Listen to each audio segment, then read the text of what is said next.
Legendary swords that actually exist. The seven-branched sword. This unusual sword was found in Japan's Isano-kami Shrine in 1945. It was unlike any other sword. It had 6 protrusions branching out from its side, and the tip is considered its 7. The sword was in poor condition. There was a faded inscription along the blade, and the exact translation of it has been questioned many times. This unusual sword was a gift from a Korean king to a Japanese monarch. The Sword of Gujian. It is believed that his sword belonged to King Gujian, who ruled the Chinese state of Yue thousands of years ago. The sword was unearthed by archaeologists in the year 1965. The most surprising part was that the sword was in perfect condition. Even though it was more than 2,000 years old, there wasn't a spot of rust on it. Another interesting thing about it was the craftsmanship of the etchings. It was unbelievably detailed for a sword forged so long ago. The Sword of Mercy. Also known as Kirtana, the Sword of Mercy is a ceremonial sword used at the coronation of British kings and queens and one of the crown jewels of the United Kingdom. It is interesting to note that the end of this sword is blunt and squared to symbolize mercy. This sword is legendary because it is linked with Tristan, a knight who sat at King Arthur's round table. Some also believe that the Sword of Mercy was the sword of King Edward I. The Sword of St. Peter. Preserved in the Poznan Archdiocesan Museum, the Sword of St. Peter is a holy relic. An interesting fact about this sword, it is said that this is the sword with which the Apostle Peter cut off the right ear of the high priest's servant at the time of Jesus' arrest in Gethsemane. Talking about its design, the sword is wide-tipped and is similar in shape to a dussac or machete.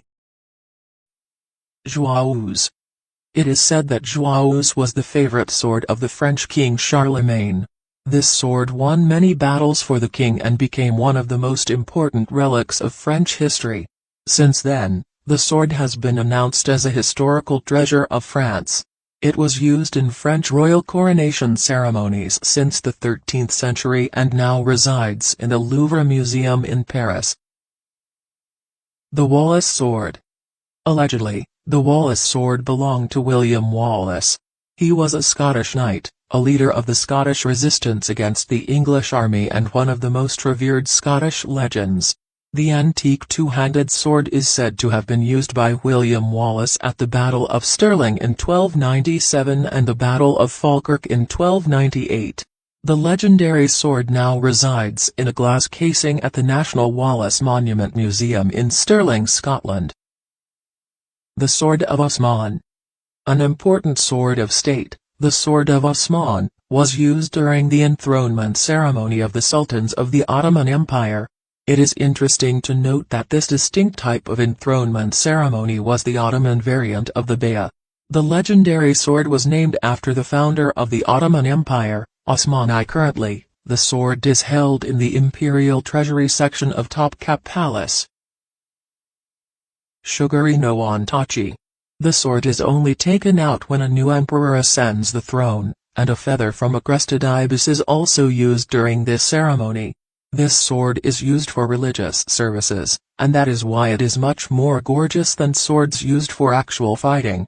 The exterior of the sword is adorned with multiple bells, fine gold sculptures, agate and amber, crystal, glass and 2 crested ibis feathers. The Zulfikar Scimitar. You probably don't know this, but the battle between Romans and Ottomans was known as the Battle of the Straight Swords against the curved swords.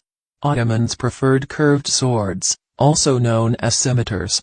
They considered it the best sword for beheading the enemy. The current location of this sword is kept a secret.